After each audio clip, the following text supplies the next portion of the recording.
Once more, Zizek has trotted out the credentials of Lacan and made this um, argument which has apparently no bearing on anything, but is just sort of a clever framing. But if it has a bearing on anything, then he should make it known, make it clear. He never gives any explanation as to why we should take this Lacanian formalism at all seriously, and all investigation of the Lacanian unconscious yields only, here's an avenue of invasion which has been applied rather haphazardly by a number of people, and which never worked as a manner to scientifically cure the patient in some sense, in some supposedly still Freudian sense.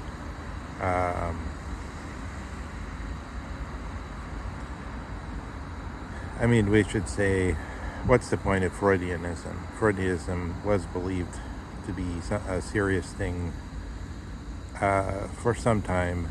I think Harold Laswell or maybe some big American social scientists believed in it for some years. Around the time that Hitchcock movie with Salvador Dali theme, with Gregory Peck, I think, came out with the psychoanalytic theme.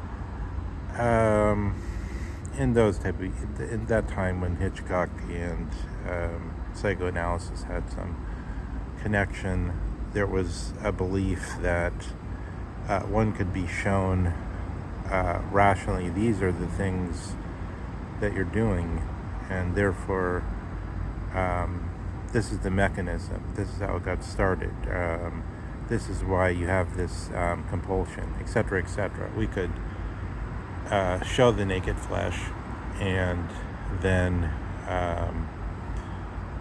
thereby everything would be cured.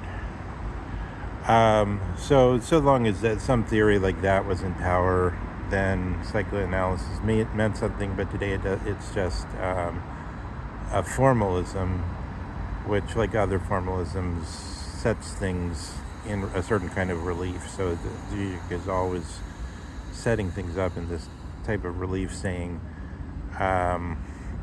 which takes the form of the Posen lectures of Himmler, where Himmler, some old school guys at the Reichswehr, or the old Prussian defense force, said, listen, we have a code of honor, you're telling us to just slaughter people outright, and this is these weapons weren't made for slaughter. They were made for the the work of an honorable soldier. And so Himmler said, you're absolutely right. And in this case, the work of the honorable soldier is something that can't be said out loud, and you must simply hear me and truly only hear me, and never, in other words, and never speak of it. And it goes unsaid, and never, or I think he actually explicitly says, and never speak of this. And then he lays it out that we cannot leave to future generations the task that these children would grow up and then seek revenge against the Reich.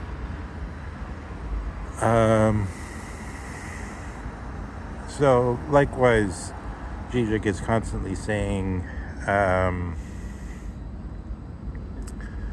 if murder should be permitted outright, then this is when the unconscious takes over. And then he's make this analogy and says, in Israel, they're having open debates, not the secreted debates like in the Posen speech, but open debates where where the public on state television is asking, should we be allowed to indiscriminately kill all male of fighting age, or should it extend to all Palestinians? And then there's the debate. And then Zizek is saying, when you're at this stage, it's as though you're saying everything is nothing, or nothing is forbidden, but then thereby you're simply giving yourself up to the instincts, and the unconscious takes over. And so then we're thrust back into this false image. So here I'd make a theoretical question is, how does Lacan's unconscious stand with respect to a homology or analogy on Freud's adducing of Plato's Politeia and the image of the Athenian who wants to do the things that Oedipus did? And if so, if this is the image, then mustn't we understand we're dealing with a total speculative image, because there was never any such prelapsarian Silver Age before those things were repressed during an evolutionary process. It's rather that some people like Socrates in their dialogic practice or logical practice have unearthed this question and then populated it with an answer, because they were the first to open their eyes as a blind man who has come in possession of sight with his elated emotions to a distinction between how things have come about by themselves and how things truly are, and then to distinguish between make the sufficient distinctions where it makes sense to then say that here's how an Athenian would be if he hadn't been molded by the paideia, by the paideia of or education of Athenian society. But what is this? So in a way, we could say this paideia is the proper name for religion. So this paideia, or inculcating of the religion of the Athenians, which makes them Athenians, then we could separate from the mere animal being. Never do we get this chance of the wild child to actually study the mere animal being. We don't know what the mere animal being is. We never get a chance to study the mere animal being, and moreover, it doesn't exist, because one isolated so-called wild child is not a band of primates. It doesn't have the culture of a band of primates. It's simply an isolated being, just as a triceratops generated by the future AI will just roam around by itself and die miserably in an amoral way. So we have here the problem Zizek is raising in the light of just kind of a totally up in the air nonsense concept, the unconscious. It's not total. It has this sense. It's so long as we more or less see some of the experiences that it's supposed to point to, and more or less, of course, unconscious properly is something we don't experience, and as Jung always says, really don't know about. So it's theorized in this strange, incoherent way. Because how can we really not know about it if we're asking about it? We're already asking about it. We're already writing books about it. We're already saying the unconscious takes over in exactly this situation, as though the flipping of a switch were involved. Zizek has already pretending to electrocute us with this. Oh, there were some really industrious and rigorous scholarship went on this theory, and therefore it obviously makes sense. He doesn't tell us anything about why we should care that the unconscious is taking over. Who cares? It's totally just bogeyman talk. But at the same time, there's a bunch of theorizing on it, right? But it has fallen. It has no real power in the academy. It's not part of the religion. It's not part of the idea of the liberals. So I would say again, for the nth time, I say, one, Zizek frivolously, as he always does, uses Dostoevsky, draws Dostoevsky into this, and instead of seeing Dostoevsky as Dostoevsky, we should say Dostoevsky as Dostoevsky. We could begin with is the one who says, I don't care about truth. I mean, truth is great, but if Christ is not with truth, I'd forget about truth. It's not that big a deal to a Russian about your Western rationality of truth. They care about Christ. So if we begin with that, then we see Dostoevsky is on the side of Edgar Allan Poe in the sense of the 2 + 2 is 5, and Edgar Allan Poe's similar examples, which Lacan has dealt with to some extent in his seminars. So we get this picture of Zizek presenting a totally extraneous and not serious meddling into the talk about Dostoevsky, which has no sense of, just in order to mess with this formula. If the full banquet is laid open, then the unconscious will step in and take over, just because it's a formalism of a certain kind that's available to him. He then says, oh no, I absolutely disagree with Dostoevsky, who says that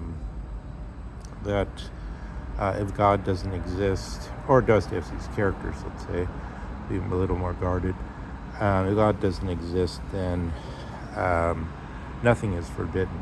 Or maybe not exactly that phrase in exactly that direct way, but more or less, Ivan in Brothers Karamazov is saying this.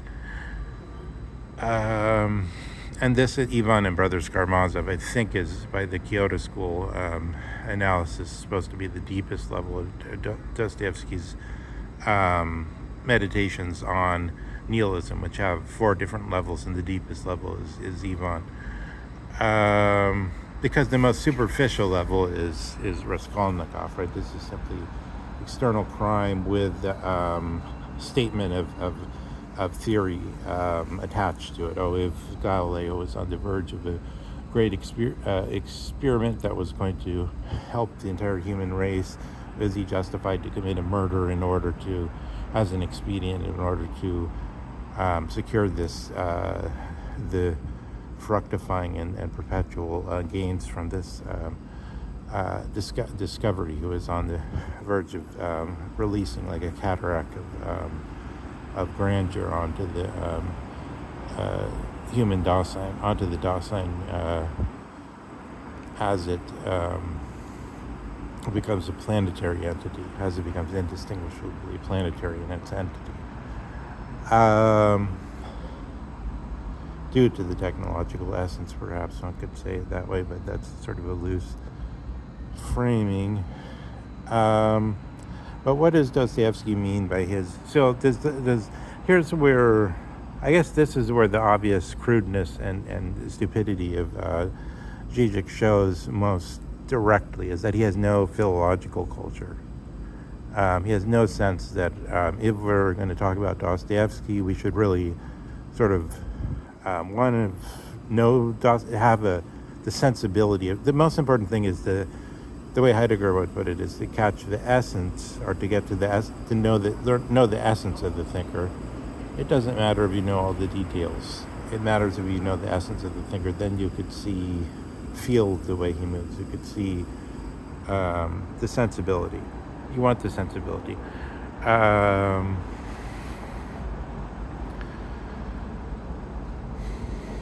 people who have artistic sensibility usually can have a strong ability to visualize. I remember once as a teenager asking a friend who was had a natural artistic gift, do you see the image before you put it down with your clever pencil? And he answered in the affirmative, but in a way that he was obviously sort of um, annoyed with the question because to him it was so obvious. What a stupid question.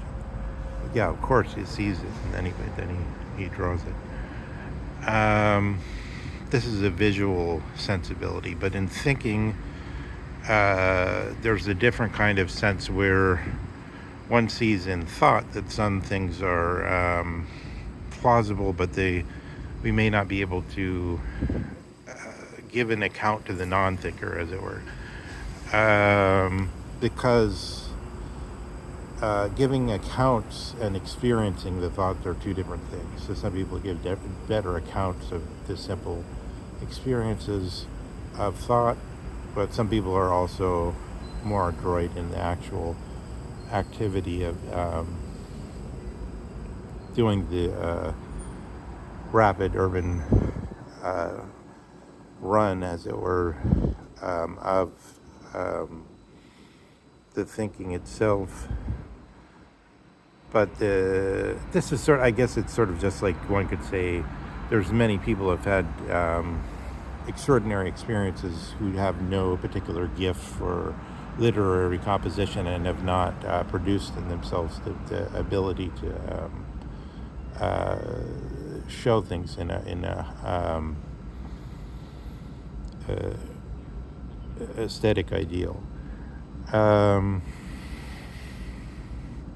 Whereas there can also be those who have, perhaps John Dryden more developed his aesthetic ideal than did Shakespeare in a certain sense. Maybe Shakespeare had more of the common way of thinking of it maybe is like Shakespeare had more of a sense of the experience of his human material.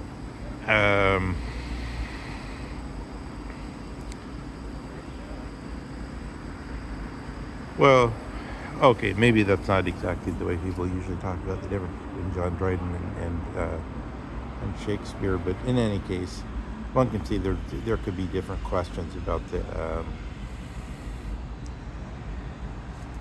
the ability to make an art out of one's life, because it would have to come with different proficiencies, would have to be taught, and some people would not develop those proficiencies simply because they're too busy living and they don't care to do so.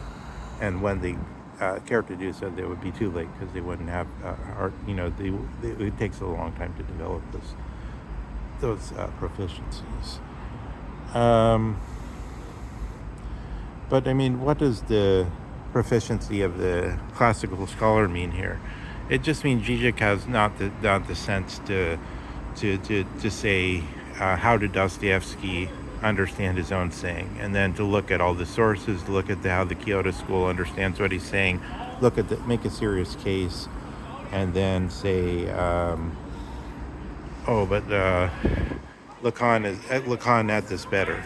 No, instead he just takes the superficial form of the statement, and then he construes it however he wants. He doesn't. He's no exegete. He's no hermeneuticist. He's no classical scholar who keeps the access to the text open to us. He's someone who likes to make flippant statements about things he doesn't understand, and who